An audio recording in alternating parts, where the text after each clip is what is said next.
But first I got to get this whole mess off of it. This is the rear end of the combine.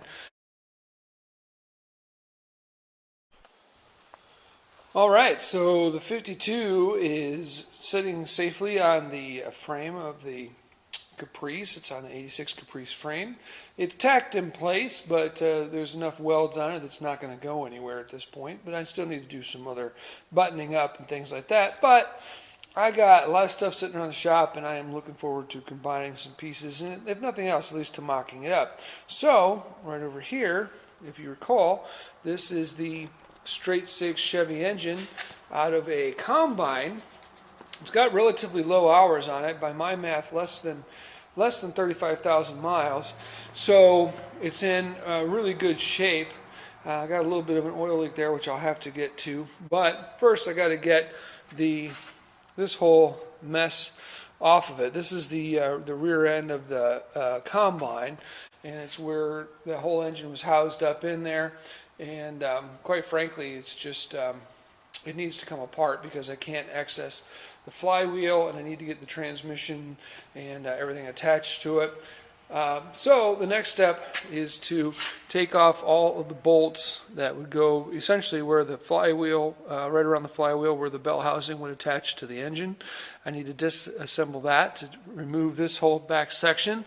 There's some weights and pulleys and things which I imagine help when the engine is not attached to a transmission. I imagine that helps to balance everything out and keep it running the way it's supposed to. But all that needs to come off so I can attach a torque converter. So at this point, the next step is to hook up the engine balancing mechanism here and attach everything to my cherry picker there. Sorry about all the background stuff. And we'll just lift her up and get those bolts off, and we'll be good to go. So here we go.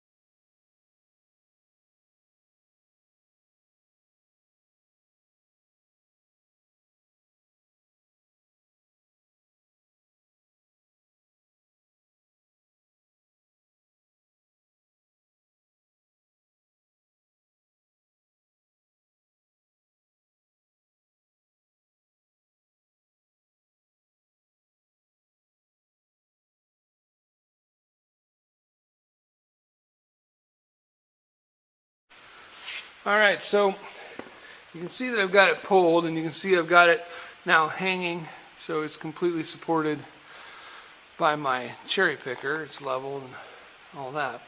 What I'm looking at here, though, is on the combine, of course, there's no transmission. The whole thing was run by a belt, and the belt ran over to a hydraulic pump, and that's all there was to it. And so I'm going to have to get this plate off of here, because that was the mounting plate that they used on the combine, because there's nothing else to attach to. There's no transmission to support the back of the engine. So I'm going to have to pull the flywheel, all this assembly, and the flywheel to get that plate off. The plate's still bolted in a couple places. It's mounted to the same bolt holes that the transmission would be mounted to. And you can see this is the RPM monitor right here, which is not as important to me in a hot rod as it would be to a combine, trying to make sure they maintain the right RPMs for everything that's supposed to happen with the hydraulic pump. So the next step is to get all that stuff out of the way.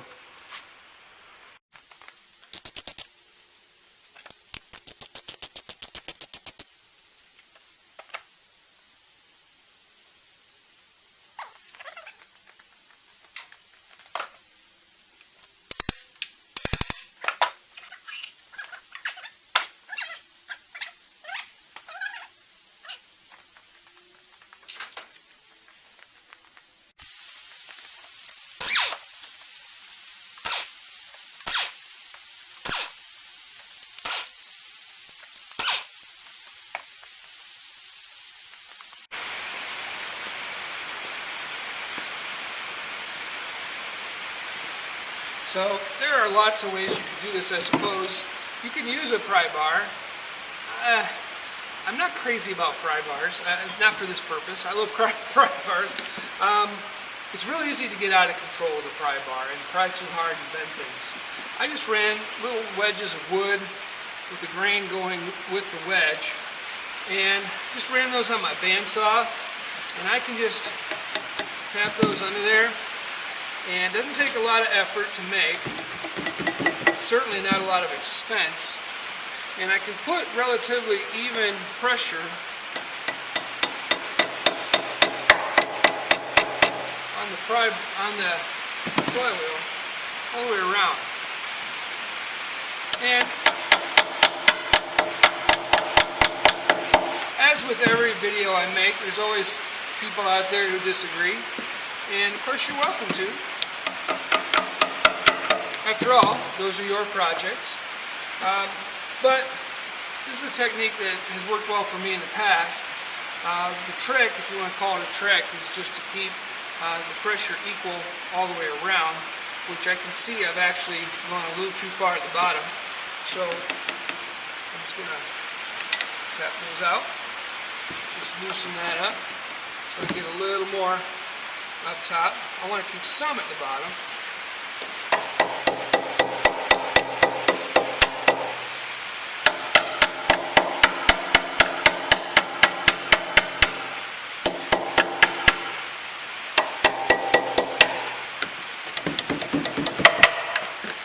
See, it's coming off. It's just the equal pressure all the way around. Really simple technique, nothing fancy here. And then once it's loose, there we go, just pop her off. Now with this, I can see now that that hole does line up exactly. But I have pulled some engines apart where it doesn't, that's not always the case. And so I always find for the 10 seconds or so it takes to put that black line on there, just saves my butt later on. In this case, not a problem, but we're good to go.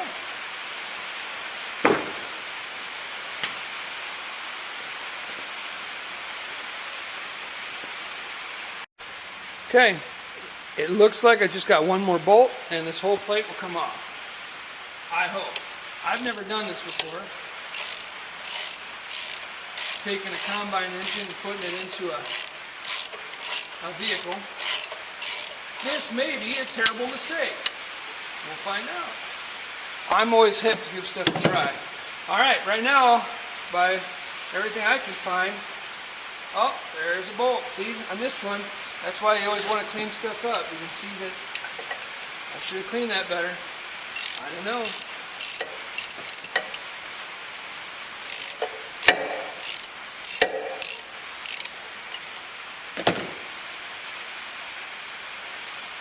Hold on to your starters, ladies and gentlemen.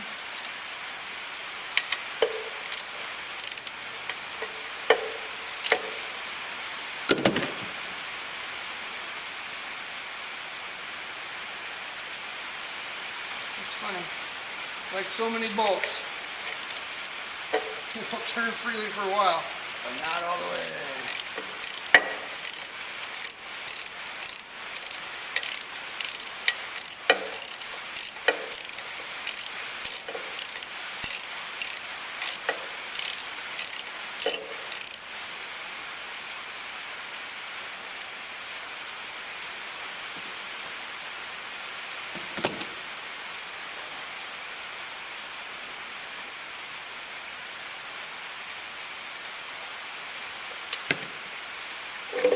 There we go. All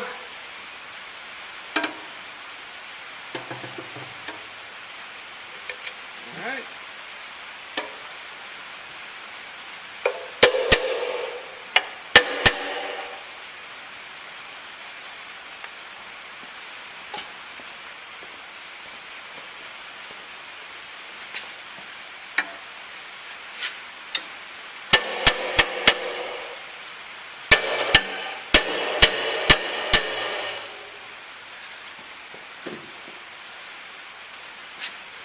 Well, it's moving. It's just taking its sweet time about it.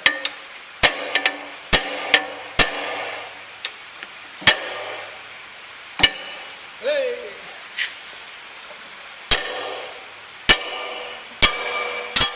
There it goes. Woo! was thinking I was going to embarrass myself even more than usual.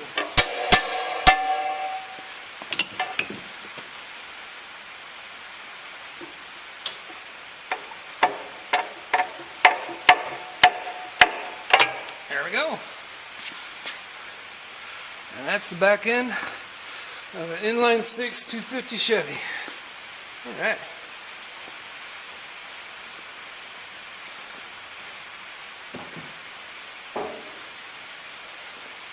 Now we just got to give her a good clean, and we'll be ready to start thinking seriously about assembly. Alright, well, it's all cleaned up. You can see I've scraped off all the extra oil. Looks like we may have a leak around the rear main, and so I may have to drop the pan and replace that rear main seal. And that may mean, depending on what kind of seal it is, I might have to lift the crank. Oy, I hate to do that, but you know, if you got to, you got to. This is the time to do it. There's no better time. The engine's out already. I've cleaned up the electrical. There was a lot of extra stuff hanging off of there. When I cut it out of the combine, I cut off all the wires I knew I wasn't going to use, or wires for lights and stuff like that. And when I put it in the car, that's all going to be rewired. It's all going to be brand new. I'm not going to reuse that stuff. And but I know I have a running engine. I know that it needs a little bit of TLC, needs some cleaning up, maybe a fresh coat of paint. We'll have to look at those oil leaks, not necessarily in that order, obviously. And then, well, we'll go from there. I need to source some engine mounts, because you can see there's no motor mounts on this at all. The motor mounts were not here because in the front of the engine it has these props, and then of course I had that large plate in the back that supported the engine in the back. It just sat on a flat platform.